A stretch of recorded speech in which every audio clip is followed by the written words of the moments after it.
3 দিনের দিন চলে গেলাম ঘুরতে, তারই একটা ছোট্ট ট্রেন জার্নির ভিডিও তোমাদের সাথে শেয়ার করুম। দিনটা ছিল 24শে জুন আর আমাকে ট্রেন ছিল কিন্তু 9:30টার দিকে। তার ঠিক আধ ঘন্টা আগে থেকেই কিন্তু আমরা ডালখোলা স্টেশনে বসে আড্ডা দিতেছিলাম। ট্রেনটা কিন্তু একদম রাইট টাইমে ঢুকছিল। তারপর আর কি ট্রেনের ভিতরে ঢুকতেই দিয়ে আমার গদশোনা এই জায়গায় দুধু খাচ্ছে আর আমার দেখার পর তোর মুখের এক্সপ্রেশনই আলাদা হয়ে গেছে। একদিকে ঘুরতে যাওয়ার খুশি আর অন্যদিকে দিদি বৌদি আর আমার এক জায়গায় সিট পড়ার খুশিটা কিন্তু একটু আলাদা লেভেলেরই ছিল। তাই জানি না মানুষ ট্রেনে কি খায়, কিন্তু আমরা কোনো জায়গায় ঘুরবার গেলে মুড়ি দিয়ে শুরু করি। আর হ্যাঁ, ট্রেনে যে খালি মুড়ি নেওয়া হয়েছে তা কিন্তু না, তার সাথে অন্যান্য খাবারও ছিল। আর এই মুড়ি আর চিকেনটা নিছিলাম আমি, যেটা সবারই খুব পছন্দের খাবার ছিল। দেখো আমার দিদি কি সুন্দর করে চিকেন দিয়ে মুড়িটারে মাখতেছে। আর একটা দুঃখের বিষয় হলো আমার বৌদির সাথে আমার দাদা আসে না, যার কারণে আমার বৌদির মনটা একটু খারাপ ছিল।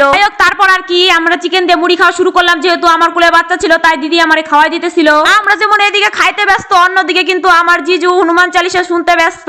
তোমরা দাও কি পরিমাণে খাইবেন হয়েছে। যখনই জিজ্ঞাসা করছি রান্নাটা কেমন হয়েছে, মুখ দেওয়ার কোনো আওয়াজ না পাই করে ডাইরেক্ট হাত দিয়ে দেখাই দিছে। খাওয়া দাওয়া তার সাথে গল্প করতে করতে কিন্তু বাইজা গেছিল রাত 12টা। গাইস তোমাকে কি আর কোনো দুঃখের কথা, আমার আর আমার দিদির ননদরে দিছিল সবথেকে ডেঞ্জার জায়গায়। যেহেতু আমার ট্রেনে চড়ার অতটা অভ্যাস নাই, এটা নিয়ে কিন্তু দুইবার আমি ট্রেনে চললাম। আমার বৌদির উপরে ওঠা থেকে কিন্তু আমি খুব হাসতেছিলাম। আমার আর আমার দিদির ননদরে সবথেকে উপরে দিছিল। আমি অনেক কষ্ট মষ্ট কইরা তারপরে যে লাস্টে উপরে উঠছি। রাত প্রায় অনেক হয়ে গেছিল, চোখের মধ্যে ঘুম নিয়ে কোন রকমে বিছনাটা কইরা যেই ঘুমাইবার গেছি অমনে শুরু হয়ে গেছে এই ভদ্রলোকের নাক ডাকা। মানে তোমার কি কমু গাইস দুঃখের কথা। কোন রকমে ঘুমাইতে না ঘুমাইতে জানলার দিকে তাকাই দিয়ে সকাল হয়ে গেছে, তার সাথে ট্রেনও থেমে গেছে আর আমারও কিন্তু নামার সময় হয়ে গেছে। তাই আমি তাড়াহুড়া করে একটু বাথরুমের দিকে গেলাম একটু ফ্রেশ হওয়ার নিয়ে। যেহেতু সারা রাত এইভাবেই ছিলাম তাই মুখ চোখ ভালো করে ধুয়ে নিলাম। ট্রেন থেকে নামতে যা বুঝলাম যে এতক্ষণ ট্রেনের ভিতরে আমরা ভালো ছিলাম, কারণ বাইরে এত রোদ আর গরম। সত্যি কথা বলতে কলকাতা প্রচুর গরম আর লোকজনের ভিড়ের তো কোনো তুলনা নাই। দাঁড়াও গাইছে, এখনো কিন্তু আমাদের ট্রেন জার্নি শেষ হয় নাই। এই জায়গা থেকে লাগেজ পত্র উঠিয়ে হাঁটা শুরু করলাম। আর এটা হচ্ছে শিয়ালদা স্টেশন। হাঁটতে স্টেশনের ভিতরে ঢুকতে দিয়ে আমি আমার লাগেজ পত্র তার সাথে বড় খুঁজে পাইতেছি না। তারপরে দূরে তাকাই দিয়ে আমার বর আমার লাগেজ পত্র নিয়ে দাঁড়ায় রয়েছে।